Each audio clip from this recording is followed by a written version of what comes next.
let me ask you, Buster, are you uh are you still as passionate about basketball as you were when you started your pages? So I'll give you the fully honest answer, which is uh, I was the only person running everything for the first 5 or so years. And then I hated it. I didn't like it anymore. I just wanted, to stop. So that's when I started building out my team. And then I got super back into it. Being a Knicks fan, going to a lot more games than I was when I was even, running hoops day to day. And this is true for anything, right? Like I hear all these examples all the time about like travel vloggers. These are people who love to travel. And then it becomes their business and they don't like it anymore. It Right. ruins it. The second you make money from something, it is no longer a passion. It is a business. And it doesn't mean you don't like your business, but it is no longer like a hobby or a passion when you start making money from it. So it ebbs and flows depending on how active I am on the business side compared to on the fan side. Um, Yeah. that's just I think that's just how it is. What about for you?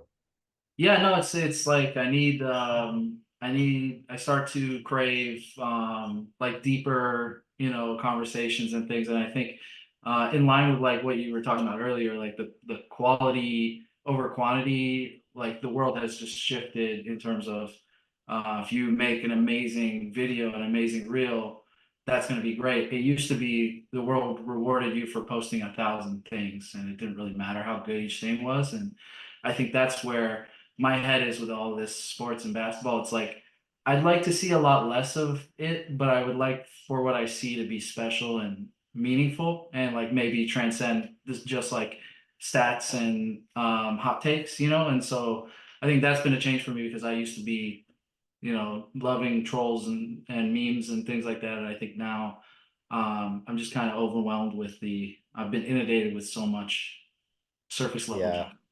Yeah, it's funny, like we probably see more than 1,000 posts every day across social. And if you asked me like what post did I see yesterday, I probably couldn't tell you. Right. I mean, maybe I could give you like one example that I shared with a couple of people or something, but other than that, it's all pretty terrible. So that should just say that there's great opportunity for people who are really good at something specific and niche and there's strong value adds. You, though, are one of the biggest success stories from taking Instagram pages and turning it into a real company that you have sold and continue to work on. Yeah. And you have all these podcasts, including one with the Knicks, with Josh Hart and Jalen Brunson, which I love. Fantastic podcast. If anybody doesn't Awesome. listen, those guys are the best, and we're gonna win a title. But what was the point, I guess, that you realized you could turn it into a real business with lots of people involved? I think for me, that was always the goal, and I think that's served me well with all of this. Is just like it was never like I want to stick to this course or I have a plan or whatever. It's like I need to grow this business. I need to evolve with like the industry. I'm very, very, very competitive, and initially that was kind of toxic. Like I'd look over at people like you and others in the space. I'd be like, damn, he's like his engagement is so amazing, or his whatever is I love this content format or whatever. But I think just the mentality was like, I have to keep evolving. I have to grow this brand. It can't just be, originally one of my first pages was Hoops Vines. And I was like embarrassed to talk about it because like, that's not a cool name. The logo was a stupid little vine icon. And then it just was like uh, I would look at myself and say, you can do better than this every day. And I would just try to be better, learn new tricks, learn new platforms, make new partnerships, like constantly evolve and not kind of stick to what I knew best, which was at the time, you know, the spammy graphic, share for share stuff.